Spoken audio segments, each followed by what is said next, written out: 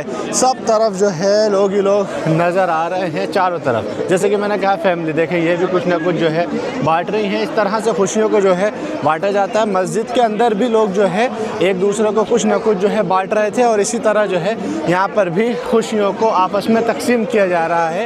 और ये है मस्जिद जो अभी हम जिसमें से नमाज़ पढ़ के निकल कर के आए हैं। अब लोगों से ईद ही मिलते हैं और उनको मुबारकबाद देते हैं इसे ईद उल अज़हा की। दरअसल ये जो ईद होती है ईद उल अज़हा यानी बकरा ईद, ये ख़ास करके ईद होती है क़ुरबानी के लिए, इसलिए यहाँ पर जो है ज़्यादा लोग रुके नहीं हैं। अक्सर जो यहाँ के रहने वाले हैं, इनके अलावा जो दीगर कंट्रीज़ के लोग हैं वो यहाँ पर जो है हल्के हल्के करके जा रहे हैं। अक्सर जो यहाँ रहने वाले बच्चे हों, स्टूडेंट हों या वो लोग हों जो यहाँ रहते हैं, वो अक्सर उनकी क़ुरबानियाँ घर पर होती हैं। जैसे कि मैं अपनी क़ुरबानी जो है वो घर पर ही करा रहा हूँ, क्योंकि यहाँ पर जो है बहुत सारी चीज़ों को मैनेज करना पड़ता है।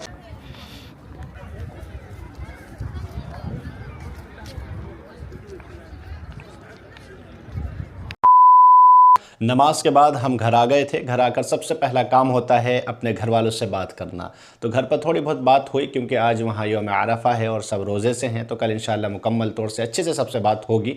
और यहाँ बाहर क़ुरबानी का जो माहौल है वो और सालों के मुकाबले में बहुत ज़्यादा तब्दील किया हुआ है। इस साल जो गाइडलाइन है वो बहुत ज़्यादा सख्त है कि क़ुरबानियाँ सड़कों पर या गलियों में नहीं की जाए। जो छोटी मोटी गलियाँ हैं मैंने उनमें देखा हो रही थी, बाकी जो है ऑर्डर ये दिया है गवर्नमेंट ने कि घर के अंदर करें। तो इस वजह से ज़्यादा तो ऐसा कुछ नहीं दिख सका और हम थके हुए भी बहुत थे और गर्मी भी बहुत थी और बात भी करनी थी। उसके बाद थोड़ी देर आराम किया और आराम करने के बाद अब वक्त है जो है क़ुरबानी के गोश्त से अपना एक तरह से रोज़ा खोलने का, क्योंकि अल्लाह के रसूल सल्लल्लाहु अलैहि वसल्लम के ईद उल फ़ित्र और ईद उल अज़हा पर दो तरीके रहते थे। दोनों ईदों पर अलग तरीका रहता था। ईद उल फ़ित्र पर आप सल्लल्लाहु अलैहि वसल्लम घर से मीठा खाकर जाते थे, इसलिए हम उसे मीठी ईद भी कहते हैं लोकल भाषा में।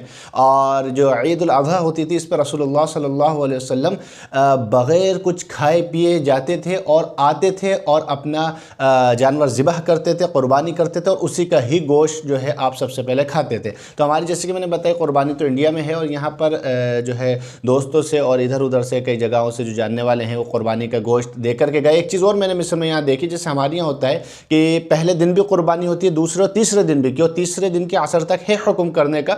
लेकिन यहाँ मैंने देखा ईद की नमाज के फ़ौरन बाद, जैसे कि सुन्नत है, उसके फ़ौरन बाद ही क़ुरबानियाँ होना शुरू हो गई। तो यहाँ जितनी होनी थी अक्सर वो हो गई हैं और कल भी कुछ होंगी। तो हम भी जो है अब इंशाअल्लाह शुरुआत करेंगे खाने से। हमारी रब्बतुल बैत ने जो है ये सब तैयार कर लिया है। ये सब कुर्बानी के गोश्त से ही तैयार किया गया है और मैंने कुछ भी नहीं खाया। अभी मैं जो है शुरू करूँगा, बाकी खाना खाते हैं और देखते हैं, क्योंकि अल्लाह के रसूल ने ये भी फरमाया कि ये 3 दिन जो हैं अय्याम तशरीक, ये तकबीरात तशरीक पढ़ने के तो हैं ही, इसके साथ जो है ये खाने के दिन है। इसको खाने के लिए कहा गया है, तो खाने के लिए मखसूस हैं। आप भी अच्छे अच्छे खाने खाएँ, अल्लाह की नेमतों का शुक्रिया अदा करें और अल्लाह की नेमतों से जो है खूब अपने पेट को भरें और अल्लाह का शुक्र अदा करें। अल्लाह ताला हम सब के क़ुरबानियों को जो जहाँ जहाँ हुई उन्हें कबूल फरमाए, कल इंडिया में होंगी उन्हें भी कबूल फरमाए। और इसी के साथ देखते हैं, अब आराम फिर से करेंगे क्योंकि 2-3 दिन की नींद है। तो अगर शाम को बाहर कहीं जाते हैं तो दिखाते हैं क्या माहौल है, वरना फिर अल्लाह हाफ़िज़।